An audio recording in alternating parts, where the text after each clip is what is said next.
সুপ্রিয় শিক্ষার্থীবৃন্দ, আমি শেখ আসাদুজ্জামান পারভেজ বরাবরের মতো আবার হাজির হয়েছি ক্লাস 11 এবং 12 দ্যাট মিন্স এইচএসসি পরীক্ষার্থীদের জন্য অত্যন্ত একটি গুরুত্বপূর্ণ বিষয় এবং যারা অধিকাংশ স্টুডেন্ট তোমরা যে বিষয়টিকে অনেক বেশি কঠিন মনে করো, আমি সেই বিষয়টি নিয়ে আলোচনা করব। That means simple complex compound. তো সিম্পল কমপ্লেক্স কম্পাউন্ড, তো আমি যেটা করব সেটা হচ্ছে যে তোমরা এর ছোট ক্লাসগুলোতে সিম্পল কমপ্লেক্স কম্পাউন্ড নিয়ম করেছো, তো আমি এখানে কোনো নিয়ম শেখাবো না তোমাদেরকে, জাস্ট কিছু টেকনিক শেখাবো, টেকনিকের মাধ্যমে তোমরা সেগুলো করবে। আর একটা বিষয় বলে রাখি, সেটা হচ্ছে যে এই সিম্পল কমপ্লেক্স কম্পাউন্ড আমি কিন্তু তোমাদের নিয়ম না দিয়ে আমি হচ্ছে জাস্ট এই যে এক একটা করে एग्जांपल দিব আর এক একটা করে তোমাদেরকে টেকনিকের মাধ্যমে এগুলো সলভ করে শেখাবো, ঠিক আছে? আচ্ছা, এটা আমরা বন্ধুরা দেখো, এই সেন্টেন্সটি আমাকে ট্রান্সফর্ম করতে হবে, সিম্পল কমপ্লেক্স নাকি কম্পাউন্ড করব। তার আগে আমাদেরকে যেটা মনে রাখতে হবে সেটা হচ্ছে যে আগে আমরা দেখি এই সেন্টেন্সটি কোন ধরনের সেন্টেন্স, ঠিক আছে? এই সেন্টেন্সটি কোন ধরনের সেন্টেন্স, কারণ হচ্ছে যে আমরা যে সেন্টেন্সটি দেয়া থাকবে তার অপোজিট দুইটা করব। দ্যাট মিন্স যদি সিম্পল দেয়া থাকে তাহলে কমপ্লেক্স কম্পাউন্ড, আর কমপ্লেক্স যদি দেয়া থাকে তাহলে সিম্পল কম্পাউন্ড, এরকম যে সেন্টেন্সটা দেয়া থাকবে ওটারই দুইটা করে করব।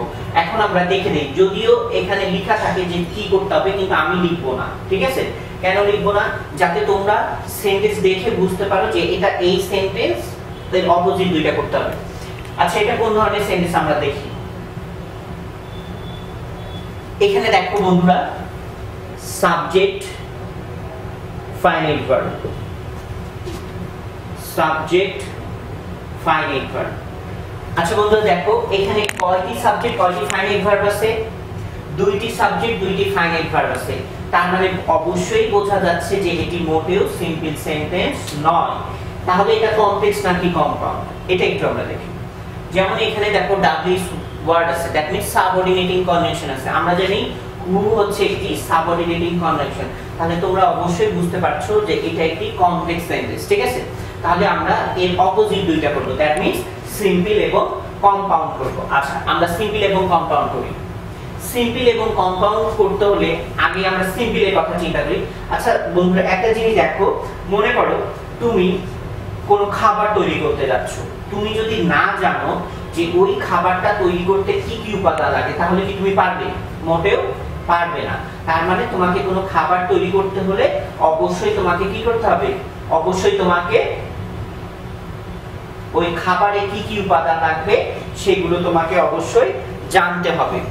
তো ঠিক তেমন আমাদের সিম্পল কমপ্লেক্স এবং কম্পাউন্ড তৈরি করতে হলেও আমাদের জানতে হবে যে সিম্পল খাবারের মতো যে সিম্পল সেন্টেন্সে কি কি থাকে, কমপ্লেক্স সেন্টেন্সে কি কি থাকে এবং কম্পাউন্ড সেন্টেন্সে কি কি থাকে।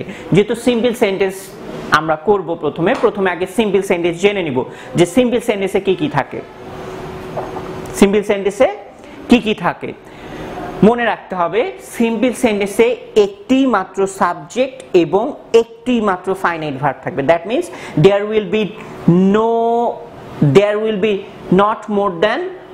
will be not more than one subject or one finite verb। অর্থাৎ সিম্পল সেন্টেন্সে একটার বেশি সাবজেক্টও থাকবে না, একটার বেশি ফাইনাইট ভার্বও থাকবে না। দ্যাট মিন্স একটাই সাবজেক্ট একটাই ফাইনাইট ভার্ব। এখন দেখো, এই সেন্টেন্সটাকে যদি আমরা সিম্পল করতে চাই তাহলে আমাদের প্রথমে আগে একটা সাবজেক্ট নিতে হবে। আমরা প্রথমে আগে একটা সাবজেক্ট নিব, ঠিক আছে? আচ্ছা, এখানে ইট হচ্ছে সাবজেক্ট, এই সাবজেক্টটা আমরা নিতে পারবো না, ঠিক আছে? এই সাবজেক্টটা আমরা নিতে পারবো না। তাহলে আমাদেরকে কি করতে হবে? এই সাবজেক্টটা নিতে হবে, এই সাবজেক্টটা নিতে হবে। এখন হু বলতে কাকে বোঝাচ্ছে? ম্যান। তাহলে আমরা লিখি, ম্যান লিখব, ম্যান লিখলাম, আমাদের একটা সাবজেক্ট হয়ে গেল। এরপরে দেখো কি করতে হবে? ফাইনাইট ভার্ব নিতে হবে একটা। দুইটি সেন্টেন্সের ফাইনাইট ভার্ব একটি, তাহলে আমরা একটা ফাইনাইট ভার্ব নিব, লিখলাম, একটা ফাইনাইট ভার্ব হয়ে গেল, ঠিক আছে? একটা ফাইনাইট ভার্ব হয়ে গেছে। এরপরে আমরা কি করব? এরপরে আমরা বাকি অংশটুকু নিব, এরপরে আমরা বাকি অংশটুকু নিব। কি লিখব? এইটা নিব, the maker of his own fortune, the maker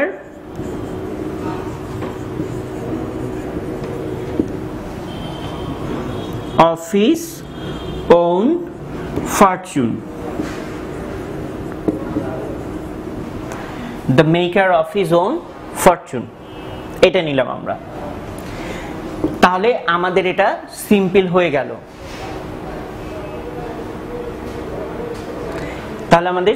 গেল। এরপরে দেখো আমরা কম্পাউন্ড সেন্টেন্স করব। কম্পাউন্ড সেন্টেন্সের বৈশিষ্ট্য কি তোমাকে মনে রাখতে হবে। কম্পাউন্ড সেন্টেন্সে দুইটি ক্লোজ থাকবে এবং দুইটি ক্লোজ ন্যূনতম দুইটি ক্লোজ আর কি।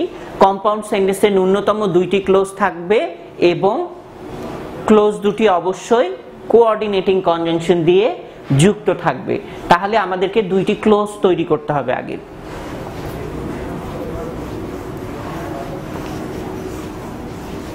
আমরা কি করব? দুইটি ক্লোজ তৈরি করব। আচ্ছা, এখানে দেখো অলরেডি দুইটি ক্লোজ দেয়াই আছে, ঠিক আছে? এখানে দুইটি ক্লোজ দেয়াই আছে। তাহলে আমরা কি লিখব? It is the man. এখন দেখো এটাকে আমাদেরকে সাবজেক্ট বানাইতে হবে, ঠিক আছে?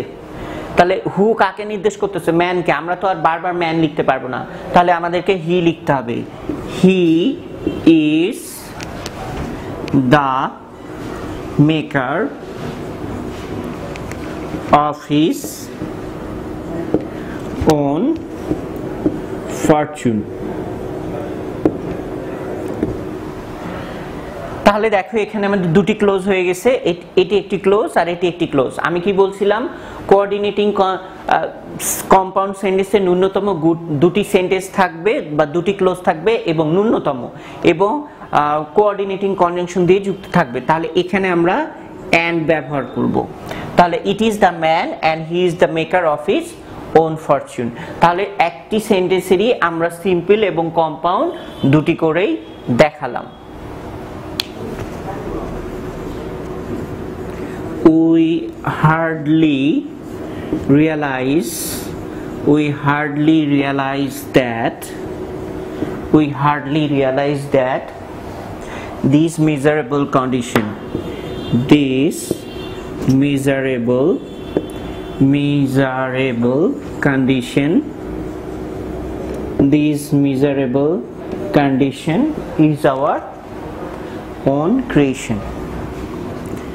is our own creation. We hardly realize that this miserable condition is our own creation. এইটাকে আমরা এখন দেখি কি করা যায়। আচ্ছা দেখো এটি কোন ধরনের সেন্টেন্স? এখানে দুইটি অংশ আছে, এই যে subject finite verb, subject finite verb. তাহলে দেখো এখানে দুটি সাবজেক্ট রয়েছে এবং দুটি ফাইনাইট ভার্ব রয়েছে। তার মানে এটি অবশ্যই সিম্পল সেন্টেন্স না। এখন দেখো এখানে কনজাংশন কি রয়েছে আমরা সেটা একটু দেখি। এখানে দেখো সাবঅর্ডিনেটিং কনজাংশন রয়েছে, তাহলে এখানে বোঝাই যাচ্ছে যে এটি হচ্ছে কমপ্লেক্স সেন্টেন্স। তাহলে এটাকে আমরা সিম্পল এবং কম্পাউন্ড করি। আচ্ছা, অনেকে এই যে দ্যাট ক্লোজ আছে না, এইটাকে অনেকে সিম্পল করতে গিয়ে প্রবলেমে পড়ো। এই জন্য আমি এই নিয়মটি নিয়ে আলোচনা করছি। দেখো দ্যাট ক্লোজ থাকলে কিভাবে সিম্পল করতে হয় আমি দেখাই দিই। We hardly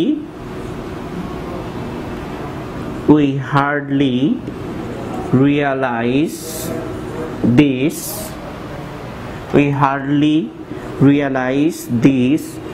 miserable condition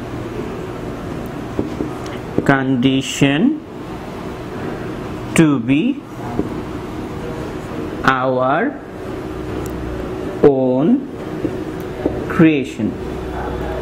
be our own creation. তাহলে we hardly realize this miserable condition to be our own creation. তাহলে কি করতে হবে? এই যে যখনই দ্যাট যুক্ত ক্লোজ থাকবে এটাকে কিভাবে সিম্পল করতে হবে দেখো, ওই যে দ্যাটটা যে আছে ওই দ্যাটটা উঠাই দিতে হবে, দেওয়ার পরে দ্যাটের পরে যে সাবজেক্টটা আছে ওই সাবজেক্টটাকে লিখতে হবে, লিখার পরে তারপরে যে ভার্বটা থাকবে যদি এম ইজ আর ওয়াজ এর থাকে তাহলে টু বি লিখতে হবে ওর পরিবর্তে, আর অন্য কোনো ভার্ব যদি থাকে তাহলে টু দিবা, দেওয়ার পরে ওই ভার্বটা লিখবা, লিখার পরে বাকি অংশটা লিখতে হবে, তাহলেই হয়ে যাবে। ঠিক আছে, আবার বলছি, ও আরেকটা বিষয়, দ্যাটের পরে যেটা আছে ওটা যে তুমি লিখবা ওইটা অবশ্যই অবজেক্ট ফর্মে লিখতে হবে, এটা কিন্তু মনে রাখতে হবে, অবশ্যই অবজেক্ট ফর্ম। আচ্ছা, এরপরে আমরা এইটার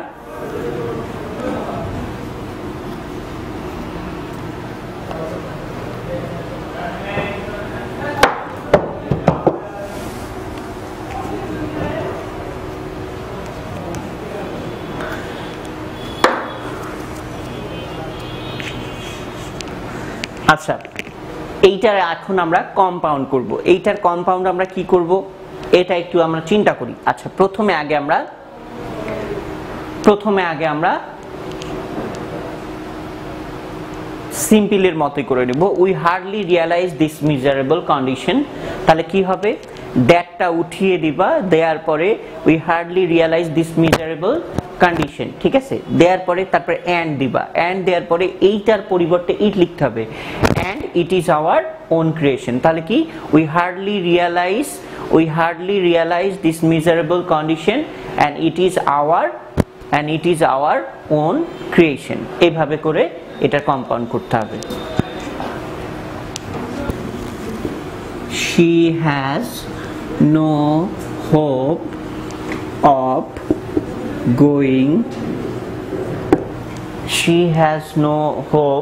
going to college,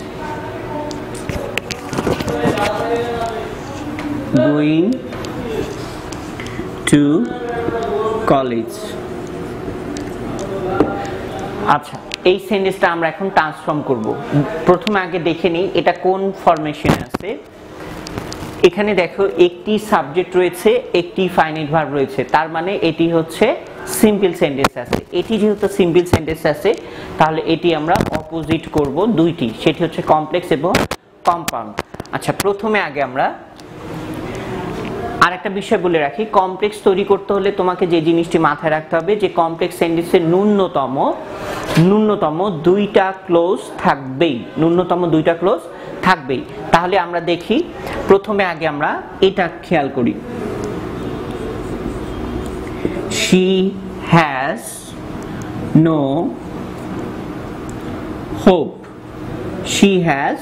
hope, ঠিক আছে, এটা একটা ক্লোজ হয়ে গেছে। এরপরে আমরা একটা আলাদা একটা ক্লোজ তৈরি করব, এই যে এই ফ্রেজটা আছে না, অফ গোয়িং টু কলেজ, এইটাকে আমরা এই প্রেজেন্ট পার্টিসিপল ফ্রেজটাকে এখন আমরা ক্লোজে রূপান্তর করব। তো আমরা একটু ক্লোজে রূপান্তর করি। আচ্ছা, এখানে কার কলেজে যাওয়ার কথা বলা হয়েছে, তার, তাহলে she has no hope that she will go to college,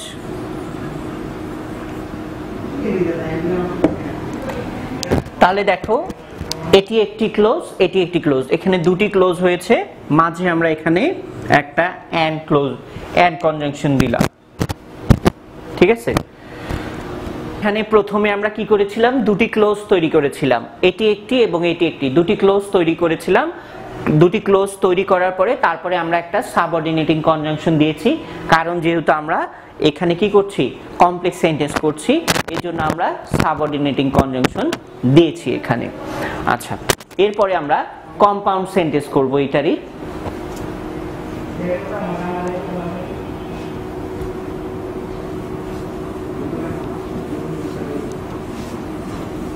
compound সেন্টেন্সের ক্ষেত্রে আমরা যেটা করব, তুমি যদি কমপ্লেক্স করতে পারো কোন সেন্টেন্সের, কম্পাউন্ড তুমি ইজিলি করতে পারবে, ঠিক আছে।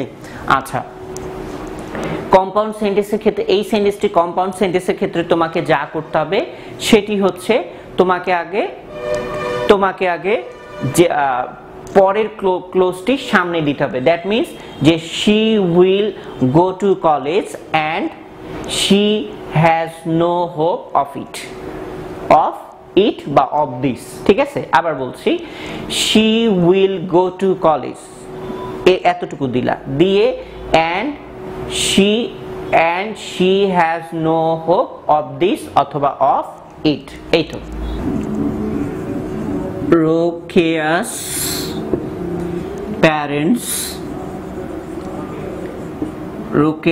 parents think that educating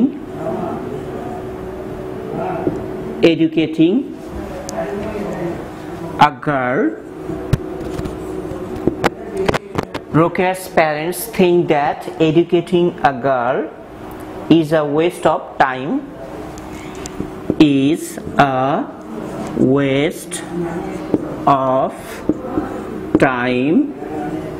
and money।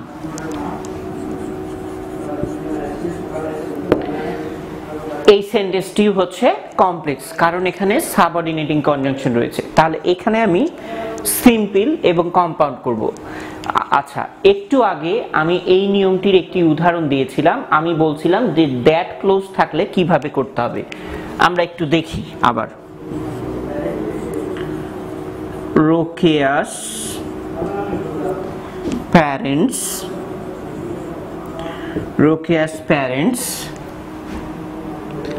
think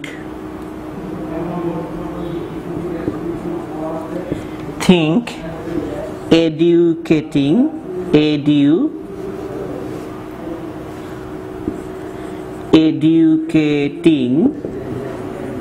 Rokea's parents think educating a girl to be a waste of time and money। তাহলে Rokea's parents think educating a girl to be a waste of time and money। তাহলে দেখো বন্ধুরা, আমি একটু আগেই বলেছিলাম যে যদি দ্যাট ক্লোজ থাকে তাহলে আমরা কি করব, দ্যাট ক্লোজের পরের সাবজেক্টটিকে আমরা অবজেক্ট রূপে বসাবো। বসানোর পরে এই যে এখানে বি ভার্ব আছে, এই জন্য আমরা মানে ইজ, এম, ইজ আর ওয়াজ আর থাকলে তাহলে সেক্ষেত্রে টু বি লিখতে হবে। ঠিক আছে, এভাবেই এটি সলভ করতে হবে দ্যাট ক্লোজ থাকলে। এখন এটারই যদি আমরা কম্পাউন্ড করি, কম্পাউন্ডটা কি হবে? প্রথমে ওই যে দ্যাট ক্লোজ যেটা আছে না, ওটা আগে লিখতে হবে। educating a girl is a waste of time and money and Rokea's parents think so অথবা think that, তবে think so টা বেশি ভালো দেয়া, সোটা এইভাবে। এরপরে আমরা আরো কিছু এক্সারসাইজ দেখব, যেমন although my friends begged me I choose not to go to the reunion। আচ্ছা, আমরা দেখি নেক্সট উদাহরণগুলো। although my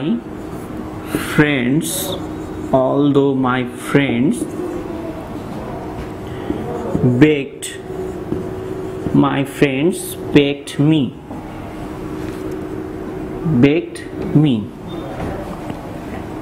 I chose not to go to reunion। এটা কোন ধরনের সেন্টেন্স? এটা হচ্ছে কমপ্লেক্স সেন্টেন্স। এটাকে আমরা সিম্পল করি। প্রথমে আগে কি করব, বলছে যদিও আমার বন্ধুরা আমাকে অনুরোধ করেছিল I choose not to go to reunion, কিন্তু আমি রিইউনিয়নে বা পুনর্মিলনীতে না যাওয়ার সিদ্ধান্ত নিয়েছিলাম। আচ্ছা, তাহলে প্রথমে আগে আমরা এইটা লিখব, I choose not to go to reunion তারপর অলদো থাকলে আমরা জানি সিম্পল সেন্টেন্সে কি হয় অলদো থাকলে সিম্পল সেন্টেন্সে ইন স্পাইট হয় in spite of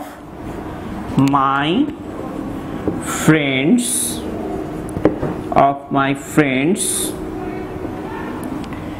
begging me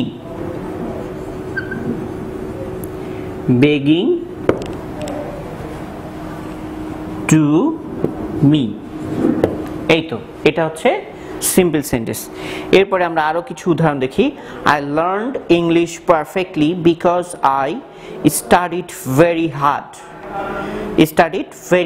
এটা আমরা কিভাবে সিম্পল করতে পারি আমি বলে দেই I learned English perfectly because আচ্ছা বিকজ হচ্ছে কারণ বোঝায় তাহলে তোমাকে সিম্পল করার সময় এমন একটা শব্দ বা প্রিপজিশন বিশেষ করে বের করতে হবে আমরা জানি বিকজ সিন্স অ্যাজ এগুলো থাকলে ফর প্রিপজিশন হয় ফর প্রিপজিশন ব্যবহার করে করা যায় তাহলে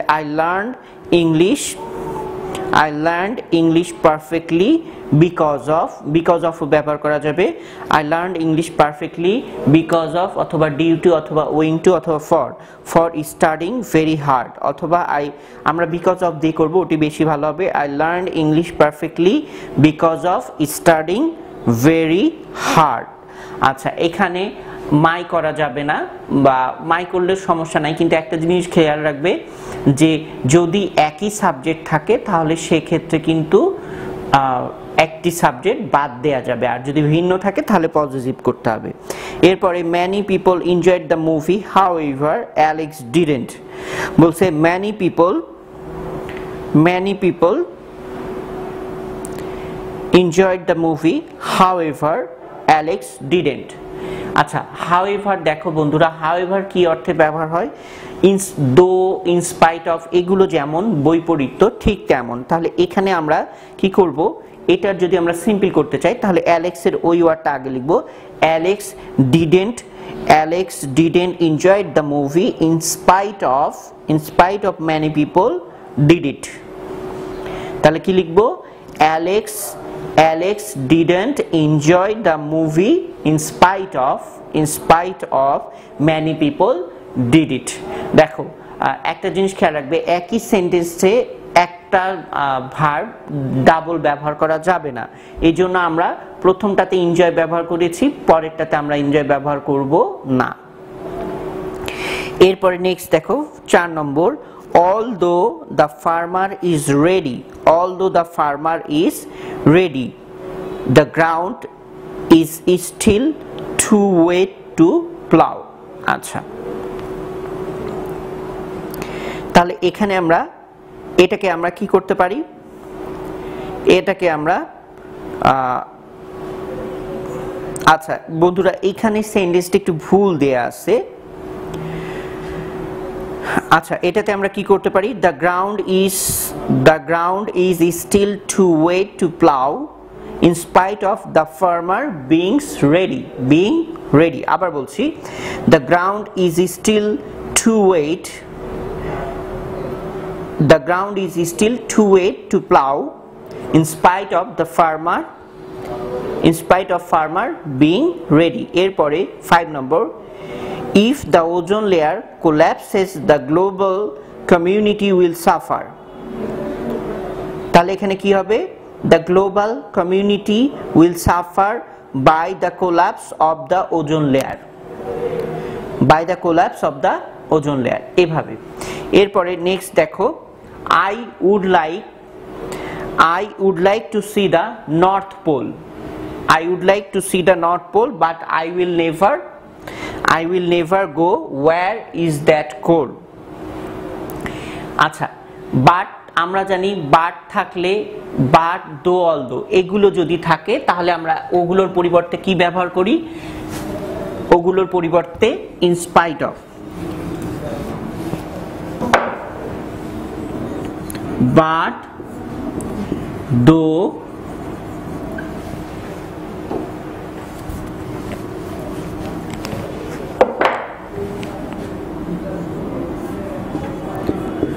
বাট দো অলদো এগুলো সমান হচ্ছে in spite of, in spite of. অর্থাৎ কমপ্লেক্স সেন্টেন্সে দো অলদো থাকলে এবং কম্পাউন্ড সেন্টেন্সে যদি বাদ থাকে তাহলে সিম্পল করার সময় অবশ্যই আমরা কি করব, ইন স্পাইট অফ ব্যবহার করব। তাহলে এখানে বাট আছে, আমরা এখানে ইন স্পাইট অফ ব্যবহার করব। I will never go where it is cold in spite of my liking to see the North Pole। তাহলে কি হবে, তাহলে এটা কি হবে আমি বলি যে I will never অর্থাৎ পরে যেটা আছে সেটি আগে দিতে হবে। I will never go where it is cold in spite of my liking to see the North Pole। ঠিক আছে, তাহলে এটার অর্থটা কি, আমি উত্তর মেরু দেখতে পছন্দ করি, কিন্তু যেখানে ঠান্ডা আছে আমি অবশ্যই সেখানে যাব না। তাহলে দেখো বৈপরীত্য বোঝাচ্ছে, তুমি পছন্দ করো কিন্তু তুমি উত্তর মেরু পছন্দ করো, অর্থাৎ যেখানে ঠান্ডা বেশি তুমি উত্তর মেরু পছন্দ করো কিন্তু তারপরেও তুমি যাচ্ছ না। তাহলে বৈপরীত্য বোঝাচ্ছে, যেহেতু বৈপরীত্য বোঝাচ্ছে অবশ্যই আমরা ওখানে in spite of এগুলো ব্যবহার করব। তারপরে বলছে because he didn't know the route well he drove slowly, বলছে যে because he didn't know the route well he drove slowly, যেহেতু সে রাস্তাটি চিনতো না সে কি করেছিল, সে আস্তে আস্তে চালাচ্ছিল। তাহলে এখানে আমরা কি লিখতে পারি, he drove slowly, এটা সিম্পল করার ক্ষেত্রে আমরা কি লিখতে পারি, he drove slowly because of his unknowing অথবা because of his not knowing the route well। এরপরে walking through the wood he saw a fox that was following him। এখানে দেখো এটা সিম্পল সেন্টেন্সে দেয়া আছে, এটাকে আমরা কমপ্লেক্স করব কিভাবে, আইএনজি প্রেজেন্ট পার্টিসিপল আছে, তাহলে আমরা সেক্ষেত্রে while ইউজ করতে পারি। he saw while he was walking through the wood he saw a fox that was following him। এরপরে 10 নম্বর when Uncle Samuel comes to town we all have a good time। আচ্ছা, তাহলে এখানে আমরা কি লিখতে পারি, we all have a good time during Uncle Samuel's coming to town। এভাবে। তো বন্ধুরা এতক্ষণ আমরা সিম্পল কমপ্লেক্স নিয়ে আলোচনা করলাম। তো সিম্পল কমপ্লেক্সের যে বিষয়টি মাথায় রাখতে হবে, আমি বললাম যে সিম্পল সেন্টেন্স করতে হলে তোমাকে একটি সাবজেক্ট এবং একটি ফাইনাইট ভার্ব নিয়ে সিম্পল করতে হবে। আর কমপ্লেক্স এবং কম্পাউন্ডে তুমি মনে রাখবে যে কমপ্লেক্স এবং কম্পাউন্ড সেন্টেন্স তৈরি করতে হলে তোমাকে ন্যূনতম কমপ্লেক্স এবং কম্পাউন্ড সেন্টেন্স তৈরি করতে হলে তোমাকে ন্যূনতম দুটি ক্লোজ তোমাকে নিতে হবে। এবং তাহলে আবার বলছি, কমপ্লেক্স এবং কম্পাউন্ড সেন্টেন্স তৈরি করতে হলে তোমাকে ন্যূনতম দুটি ক্লোজ নিতে হবে। এখন এই কমপ্লেক্স এবং কম্পাউন্ডের মধ্যে এই দিকে কিন্তু মিল আছে যে দুটিতেই ন্যূনতম দুটি ক্লোজ থাকে। পার্থক্য কোথায়, পার্থক্য হচ্ছে কমপ্লেক্স সেন্টেন্সে সাবঅর্ডিনেটিং কনজাংশন থাকে আর কম্পাউন্ড সেন্টেন্সে কি থাকে, কোঅর্ডিনেটিং কনজাংশন। তো আমি যে নিয়মগুলো বললাম এবং যেগুলো সলভ করে দিয়েছি, যেগুলো সলভ করালাম এই সেন্টেন্সগুলো দেখে ভালো করে একটু বোঝার চেষ্টা করবে এবং আমি যে নিয়মগুলো বলেছি সেগুলো বুঝে আয়ত্ত করার চেষ্টা করবে, করে বাসায় তোমাদের বিভিন্ন মডেল বই রয়েছে সেগুলো থেকে ভালো করে প্র্যাকটিস করবে। তো সবাই ভালো থেকো, সুস্থ থেকো, আবার দেখা হবে নতুন কোনো পর্ব নিয়ে। আল্লাহ হাফেজ।